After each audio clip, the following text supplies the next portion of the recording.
사람들은요, 한번 편한 서비스를 받으면요, 절대 이걸 포기할 수 없어요. 그러면 지금 포인트는 뭐냐면은, 이들이 살아남기 위해서는 빠른 배송을 도입해야 돼요. 풀필먼트를. 근데 두 가지 방법이 있어요. 첫 번째는 잘 지어야 돼요. 그럼 이것 때문에 또 주저하는 게 있고, 그러면 또 쓰는 게 좋냐? 그렇지 않아요.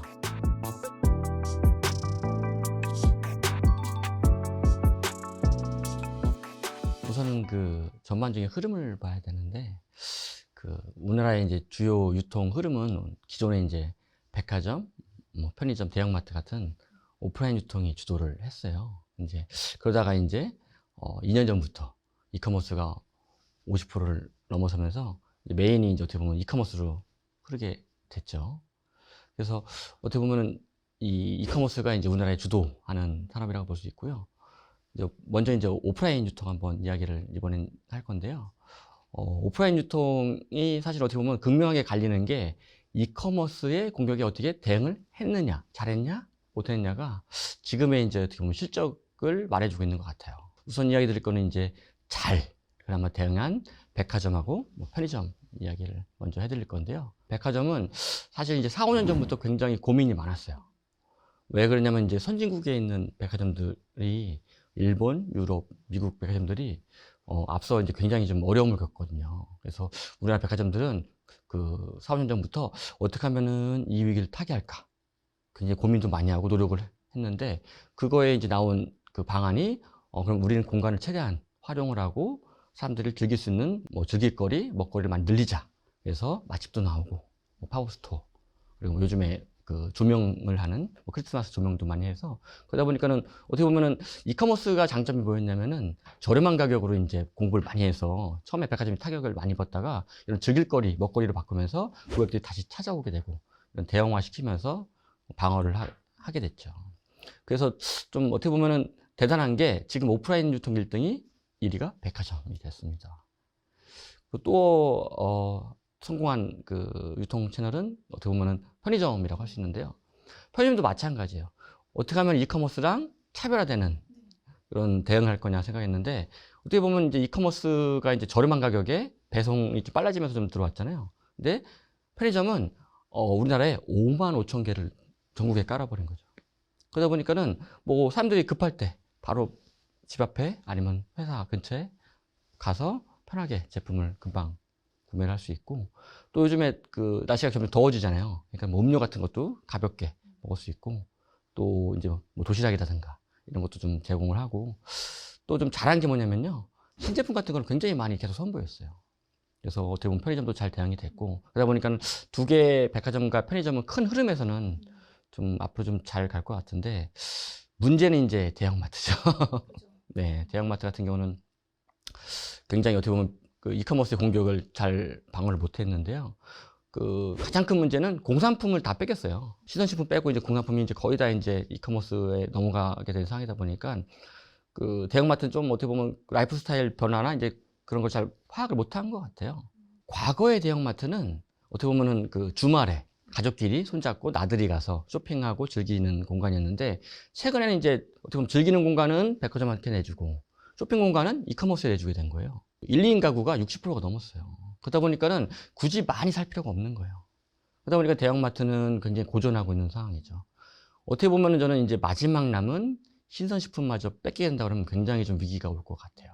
마지막 또 하나 더 유통채널 얘기할 건 이제 면세점이죠. 면세점은 어떻게 보면 이제 이커머스 영향이 좀 덜 받은 쪽이긴 한데, 여기는 좀 운이 좀 없다고 볼 수 있어요. 코로나19 때 굉장히 큰 타격을 받아서 힘들다가 코로나 끝나면 좀 좋아질 거니 했더니, 또 이제 굉장히 또 세계적인 불황 때문에 또 면세 매출이 또 쑥 떨어졌죠. 세계적인 그 PwC라는 그 앙케이트 리서치 기관에 조사를 해봤더니요, 전 세계 고객들한테 물어봤어요.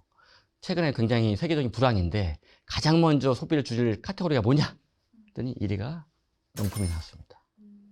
그만큼 어떻게 보면 면세점은 굉장히 지금 흐름적으로 어려운 상황이에요. 근데 대신 이제 면세점이 좀 기댈 거는 최근에 이제 중국 그 단체 관광 비자 면제가 있기 때문에 그걸 좀 잘 활용해야 되는데, 그것도 좀 고민인 게, 과연 중국 분들이 우리나라 와서 명품 살 건데가 어떻게 보면 한류 때문에 식품이나 화장품 사지 않을까라는 생각을 하게 됩니다. 최근에 또 큰 유통가 이슈 중에 하나가 홈플러스 아닙니까? 좀 안타깝죠. 근데 안타깝지만 저는 기업 회생 들어갈 때부터 예측을 했었는데 쉽지 않을 것 같아요. 2, 3조의 지금 가치가 있는데 이게 다 부동산 가치예요. 근데 라이프 스타일이 바뀌어가지고 지금 지방에 있는 그 대형마트 건물이 사실은 애매해졌어요. 마트 가보세요. 1층 신선식품 사람들이 많은데 2층 가면 어때요? 썰렁해요. 그래서 이제 제가 보기에는 이제 대형마트 포맷보다는 그보다 좀 작은 거, 단층. 그런 게 지금 라이프 스타일에 적절하거든요. 그러면 이제 홈플러스가 지금 100여 개 넘는 점포를 갖고 있는데 다 부동산 그거 어떻게 할 거예요? 그러다 보니까는 좀 쪼개서 좀 정리가 되지 않을까. 근데 어쨌든 가치는 있기 때문에 망하기보다는 이제 매각은 될 거예요. 근데 이거에 대해서 저는 가장 큰 혜택을 보는 거는 이마트라고 봐요. 이마트가 그 본업에 충실한다는 변화 이후에 굉장히 좀 여러 가지 이제 많이 하고 있더라고요. 식품 전문 매장도 좀 늘고 있고, 고레이 마케팅도 열심히 하고 있고, MG랑도 소통하고 있어 보니까 저는 그런 몇몇 점포들도 아마 매입을 이마트가 해서 좀 이마트가 더 좀 커지지 않을까라는 생각을 하고요. 이커머스의 유통을 보려면은 딱 하나, 풀필먼트라는 걸 꼭 봐야 돼요. 사실 이 풀필먼트가 의미하는 거는 빠른 배송이거든요. 결국 앞서 이야기한 대로 이커머스가 우리나라 유통을 지배하게 된 이유 중에 하나도 쿠팡의 로켓 배송, 즉 빠른 배송, 풀필먼트 시스템 때문에 그래요. 근데 이게 굉장히 좀 큰 의미가 있는 게 사람들은요, 한번 편한 서비스를 받으면요, 절대 이걸 포기할 수 없어요. 소위 이제 빠른 배송에 중독됐다고 하는데 쿠팡이 메인이 잡고 있는 거고, 네이버는 다행히 빠르게 요거를 또 커버하려고 빠른 배송을 CJ 대한통운이나 여러 가지 회사들하고 풀필먼트를 협업해서 빠른 배송을 좀 대응을 하다 보니까 네이버 요즘에 좀 살아나고 있어요. 그럼 이 두 개 어떻게 보면 기업들은 빠른 배송을 기반으로 잘 되고 있는데, 방금 말씀하신 앞서 그 밑에 기업들은 어때요? 빠른 배송이 제대로 안 되고 있잖아요. 그러면 지금 포인트는 뭐냐면은 이들이 살아남기 위해서는 빠른 배송을 도입해야 돼요. 풀필먼트를. 근데 두 가지 방법이 있어요. 첫 번째는 본인들이 쿠팡처럼 직접 물류센터를 지어야 돼요. 그러면 비용이 어마어마하게 들죠. 그럼 이것 때문에 또 주저하는 게 있고, 그러면 또 제3자 물류를 쓰는 게 좋냐? 그렇지 않아요. 네이버의 사례를 보시면은 CJ 대한통운하고 협업을 처음 했잖아요. 잘 안 됐어요. 왜 안 됐냐면은 배송비가 4, 5천 원 나왔어요. 5천 원. 그럼 셀러들 입장에서는 못 하는 거예요. 왜? 가격 경쟁력이 떨어지니까. 근데 최근에 네이버가 막 그쪽을 투자하고 프로모션 투자를 하니까 3천 원 정도까지 떨어지니까는 활성화가 되잖아요. 그러면 밑에 업체들도 직접 하든지 아니면 제3자를 이용할 때는 굉장히 큰 비용을 투자를 해줘야 돼요.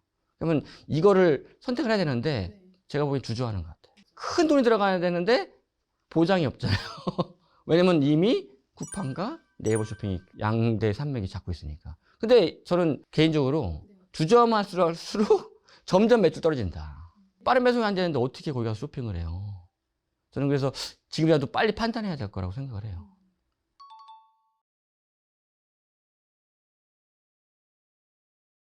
어떻게 보면 신세계는 우리나라 유통 대기업 탑 1이었던 데고, 알리바바는 당연히 중국에서 넘버원이 합작을 한다고 하니까 굉장히 떠들썩한데요.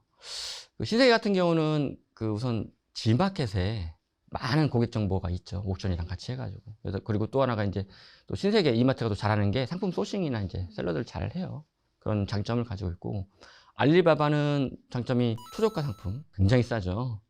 저희 와이프도 그냥 거의 미니어처럼 2, 3일에 한 번씩 이용을 하는데 아주 경쟁력이 강한 공산품을 갖고 있고요. 또 하나는 이제 해외 직구 갖고 있는데, 중요한 건 이 두 개가 잘 시너지가 나야 되는 거죠. 근데 앞서 우리 기자님 질문에서 제가 이야기 드렸다시피 배송이 느리면 삽니까? 안 삽니까? 지금 알리익스프레스가 우리나라에서 주춤한 이유도 그거예요.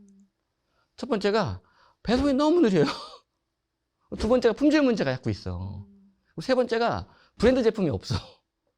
이게 그러다 보니까 처음에 알리익스프레스가 쭉 성장하다가 지금은 주춤해요. 근데 이제 신세계랑 이제 만나잖아요. 그럼 첫 번째가 뭐예요? 결국에는 이 두 개의 합작 회사에서 두 회사가 누군가는 풀필먼트에 투자를 해야 된다. 누가 할까요? 저는 지금 이 싸움을 계속 하고 있지 않나. 알리는 본인의 나라도 아닌데 해야 되는 거고, 신세계는 알리 너희들이 우리나라에서 같이 사업하는데, 알리 부자인데 돈 많은데 우리 신세계 힘들어. 과연 이걸 풀 수 있을까? 이게 안 되더라도 과연 막대한 프로모션 비용을 넣을 수 있을까? 라는 게 첫 번째 저는 의문이고, 또 이번에 또 공정위에서 또 조건부로 가장 큰 기대했던 건 뭐냐면은 이 풀빌먼트를 국내에 구축한 다음에 G마켓이나 옥션에 이 고객을 가지고 이 저가 상품을 이용해서 이쪽을 유입을 시켜가지고 연결해서 이 소위 이제 좀 죽은 G마켓이나 옥션의 이제 유입량을 늘리고, 그 다음에 이거 살린 다음에 국내 셀러들을 활용해서 확 키우려고 했는데, 지금 요게 지금 딱 걸려 있는 거죠. 첫 번째는 과연 물티다를 세팅이 될까? 두 번째는 이 지금 데이터를 그 알리에 공유하면 안 된다고 했잖아요. 그럼 마케팅을 어떻게 합니까? 참, 그래서 보니까 이걸 어떻게 풀지가 저는 관건이라고 봐요. 그 두 개가 해결돼야 앞서 있는 쿠팡, 네이버 쇼핑하고 같이 해볼 만하지, 이게 안 되면은 쉽지 않지 않을까요?